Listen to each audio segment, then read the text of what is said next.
Hello అండి. అందరూ ఎలా ఉన్నారు? బాగున్నారా? నేను మీ సునీత. మేము బాగున్నాము. అందరూ ఎలా ఉన్నారో కామెంట్‌లో చెప్పండి. ఈ వీడియో ఏంటో చూద్దామా? ఇది సండే రోజు వీడియో అండి. ఇప్పుడు నాన్ వెజ్ తినట్లేదు కదా! దానికోసమే ఉల్వ చారు, మష్రూమ్ దమ్ బిర్యానీ చేశాను. ఎలా చేశానో చూద్దామా? ఉల్వ చారు, మష్రూమ్ దమ్ బిర్యానీ కోసం 1 కేజీ బాస్మతి రైసు, 400 గ్రాములు మష్రూమ్స్ తీసుకొని మంచిగా బియ్యం కడిగి పక్కన పెట్టేసి మష్రూమ్ కూడా మంచిగా కడిగి పక్కన పెట్టేసుకుందాం. పెట్టిన తర్వాత ఒక 2 పెద్ద ఆనియన్స్ కట్ చేసి మంచిగా ఫ్రైడ్ ఆనియన్స్ చేసి పక్కన పెట్టేసుకుందాం. పెట్టేసుకున్న తర్వాత మరొక గిన్నె పెట్టి దాంట్లో కొంచెం నెయ్యి, కొంచెం ఆయిల్ ఏసి దాంట్లో మనకు బిర్యానీకి కావాల్సిన గరం మసాలాలు వేసేసుకుందాం. వేసేసుకున్న తర్వాత రైస్ కోసం ఇంకొక గిన్నెలో వాటర్ తీసుకొని దాంట్లో గరం మసాలాలు అన్నీ వేసేసుకొని పెద్దుప్పు వేసుకొని ఇంకా అది కూడా వాటర్ మరగడానికి పొయ్యి మీద పెట్టుకుందాం. పెట్టేసుకున్న తర్వాత ఇది ఇందాక వేసిన గిన్నెలో గరం మసాలాలు వేసిన గిన్నెలో ఇంకొక ఆనియన్ వేసి అందులో పచ్చిమిర్చి ఆనియన్ వేసి ఫ్రై చేసుకోవాలి. అది ఫ్రై అయిన తర్వాత టమాటా, కొత్తిమీర, పుదీనా వేసుకొని ఇట్లా మంచిగా కలిపేసుకోవాలి. కలుపుకున్న తర్వాత అది కొంచెం మగ్గిన తర్వాత ఇంట్లో గ్రీన్ బఠానీ లేదండి నా దగ్గర, అందుకే నేను కార్న్స్ వేశాను. కార్న్స్ వేసి ఇంకా అవి కూడా ఫ్రై అయ్యే వరకు కలిపేసుకున్నాను. కలుపుకున్న తర్వాత అల్లం వెల్లుల్లి పేస్టు, పసుపు వేసుకొని మంచిగా కలుపుకున్నాను.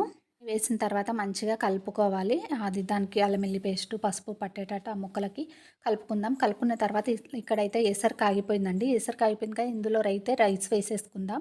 రైస్ వేసి కలిపి అది క్యాప్ పెట్టేద్దాం. పెట్టేసిన తర్వాత రైస్ అయితే ఒక 50% ఉడికితే సరిపోతుందండి. ఇంకా తర్వాత ఇంకొక గిన్నె పైన అయితే అవి మష్రూమ్స్ కూడా వేసి మంచిగా కలిపేద్దాం. గట్టిగా కలపొద్దండి, ఏదో స్లోగా కలిపేసేయాలి. కలిపిన తర్వాత అందులో ఉప్పు, కారం, బిర్యానీ మసాలా, హోమ్‌మేడ్ గరం మసాలా వేసి ఇంకా కలిపేసుకుందాం. కలిపేసుకున్న తర్వాత అది మంచిగా ఉప్పు, కారం ముక్కలకు పడుతుందిగా. పట్టిన తర్వాత అందులోనే ఏ గిన్నెతో అయితే పెరుగు వేసుకుంటామో అదే గిన్నెతో ఉలవచారు కూడా వేసేసుకోవాలి. ఇంకా ఉలవచారు ఎక్కువ చేస్తారేమో కానీ నాకు తెలీదు. నేను ఫస్ట్ టైం చేస్తున్నాను కదా! ఎలా ఉంటుందని నేను ఇదే పెరుగు ఎట్లా ఏసానో ఉలవచారు కూడా అంతే వేశాను.